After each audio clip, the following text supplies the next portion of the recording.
My Lord and my God, I firmly believe that you are here, that you see me and that you hear me. I adore you with profound reverence. I ask your pardon for my sins and for the grace to make this time of prayer fruitful. My Immaculate Mother, Saint Joseph, my Father and Lord, my guardian angel, intercede for me. Today, Lord, as we begin this time of prayer with you, we are invited and challenged in the first reading by St. Paul in his letter to the Thessalonians with this beautiful line, "This is the will of God, your holiness." And it's such a challenging line because we can forget that this is ultimately the will of God for us.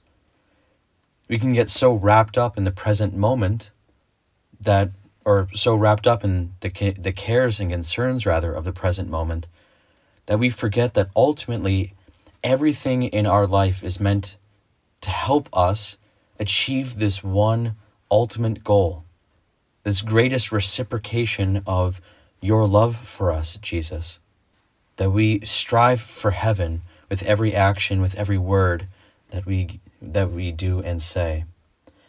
But there's a specific challenge applied to this passage by St. Paul, because he's talking about a specific way in which we can strive for holiness more.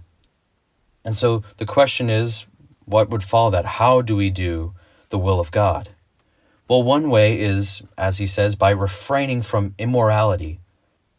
And that's a good thing for us. The first thing that we need to do, and we hear this frequently, but it's always good for us to ponder anew with you, Jesus, in our prayer, is to avoid sin, is to turn away from sin. Maybe we begin by turning away or trying to break a small habitual sin, a small venial sin that we do habitually. And we begin there in our striving for holiness. But there's another way. St. Paul goes further. He goes on to talk about sexual immorality.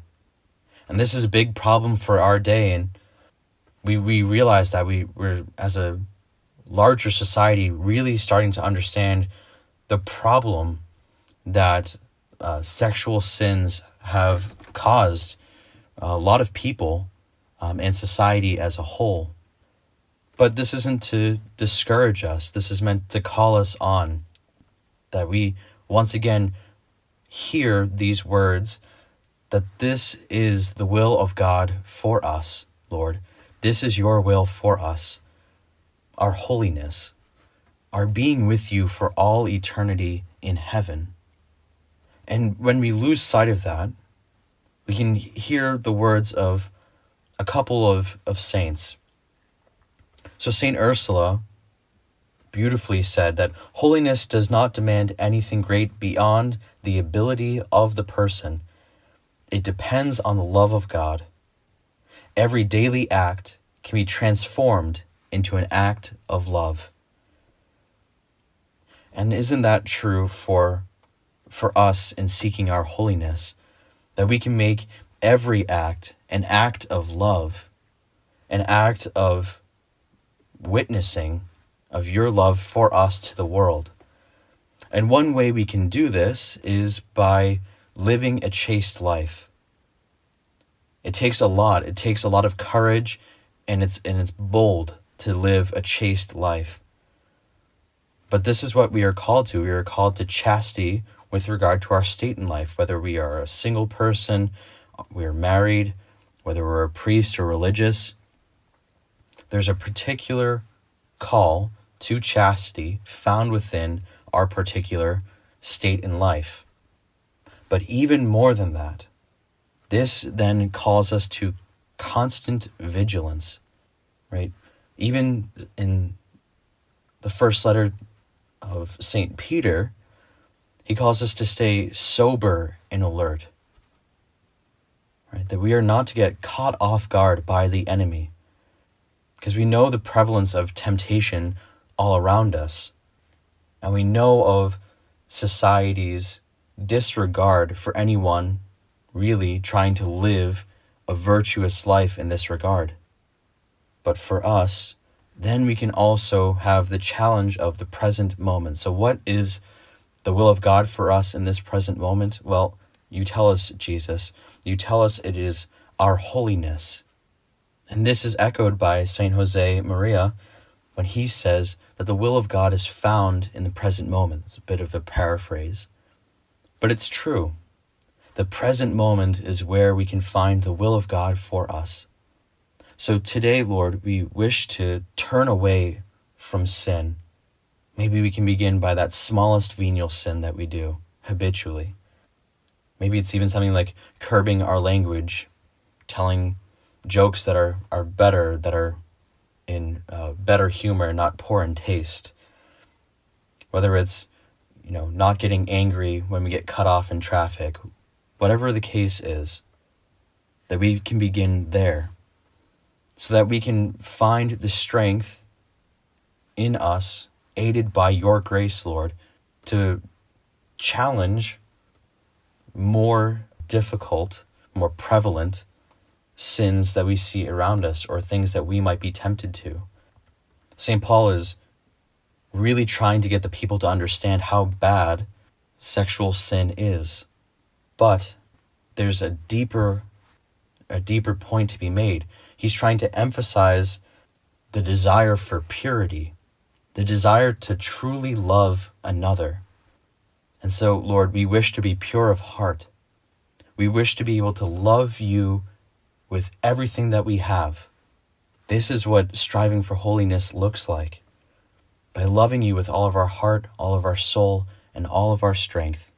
I have a friend who works as a psychologist, and we talk frequently about different things, but one piece of advice that he gave me, and I was very appreciative of, for times and moments when I get stressed out or a little anxious, was that a good definition for acceptance is a peaceful awareness of the present moment.